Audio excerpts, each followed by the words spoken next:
As the case against Joe and Hunter Biden crumbles before our very eyes, desperate Republicans are now likening Hunter Biden's recent testimony to the Richard Nixon Watergate tapes, which I know is going to be, it seems a little bit over the top to make that comparison. I don't know. I'm going to play a clip for you from Fox Business here of Congressman James Comer. He's a Republican congressman. He's been one of the primary cheerleaders of this entire farce. And every time he is asked specifically, what policy did Joe Biden change in exchange for money? Well, he doesn't have any examples of that at this point in time. What crimes did Joe Biden commit? Well, that's what we're looking into. They don't actually have anything, but it doesn't stop him from making analogies and using these allegations to simply make unproven accusations against Joe and Hunter Biden. And here it is. This is just like Watergate. With respect to recordings, they said we don't need the recordings. Well, Richard Nixon didn't think the Watergate committee needed the recordings either. That's true. And it doesn't matter what they want. It's what the investigators want. Right. And the reason we want it is because we've already proven this family was influence peddling. From Hur's report, we know that Joe Biden mishandled the documents because he was trying to get money. This is a greedy, entitled family. And we need to know exactly which documents were mishandled. Now, the irony of saying that it's the Biden family that's greedy and entitled, given who was just in office in the Trump family, Trump making $1.6 billion while he was president. And it is the Biden family that is greedy. It is the Biden family that is entitled. By the way, the thing about Nixon, when I was at the White House last week, I was shown in Kamala Harris's area, which is actually in the Eisenhower office building, which is like on the White House grounds, but next door, that's where vice presidents have their offices.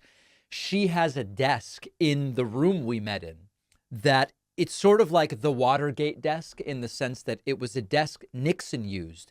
And if you open up a little door, they showed this to us. If you open up a little door, there's markings from where the infamous recorders from the Watergate tapes were taped and placed.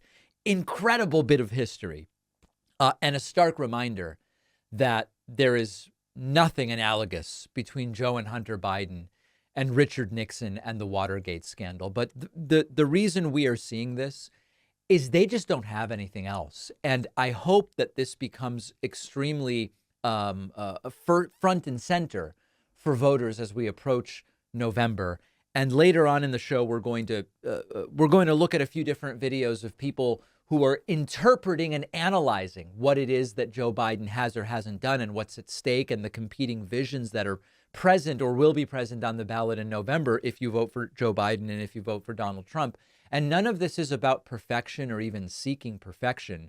I don't know that we've ever had a perfect president. In fact, I can tell you, we haven't ever had a perfect president. These are just flawed individuals who do some good things and some things we don't like. And it's a balance and it's an evaluation.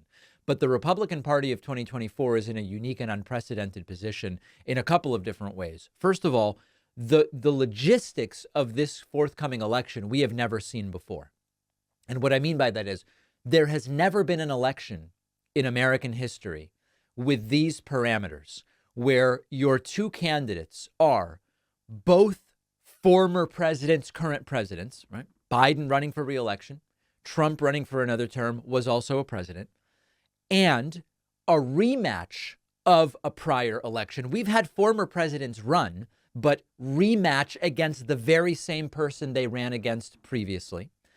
Both the oldest presidents to date at the time that they were president, both Biden and Trump, one under 91 counts across 4 criminal indictments.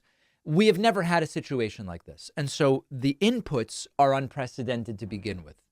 And then you really have a Republican Party that just has nothing to offer. They have nothing to offer, and things are going pretty well. The economy is going pretty well. Biden's foreign policy, it's often like a throwaway. I mentioned this yesterday. It's often, well, the economy's doing fine. Biden's a disaster on foreign policy. but overall, it's better than Trump. If you really want to be serious about the foreign policy, and this isn't rah rah, it's perfect, we're cheerleading, but even the foreign policy of Biden, it's really not the disaster that so many are talking about. And I've talked about Ukraine. I've talked about other areas. We've talked about Europe and NATO and getting back into being respected in that way.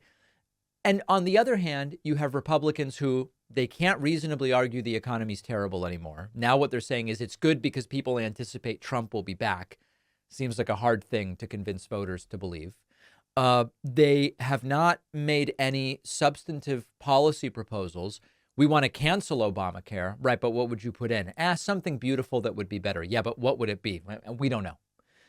And so all that they have is we accomplished the overturning of Roe v. Wade, which is quite unpopular. And meanwhile, we'll talk to you about litter boxes in school bathrooms and, quote, men and women's sports and the anti-trans stuff. And Joe and Hunter Biden committed crimes. This is really all that they have. And so that's why they're doing it. It would be not only good for the country, but good for the political discourse, for a party that offers nothing more than those vapid talking points to lose and to lose badly. And if we want them to change and to be something different, part of it is you have to lose with the approach that you're using. We will see if it happens.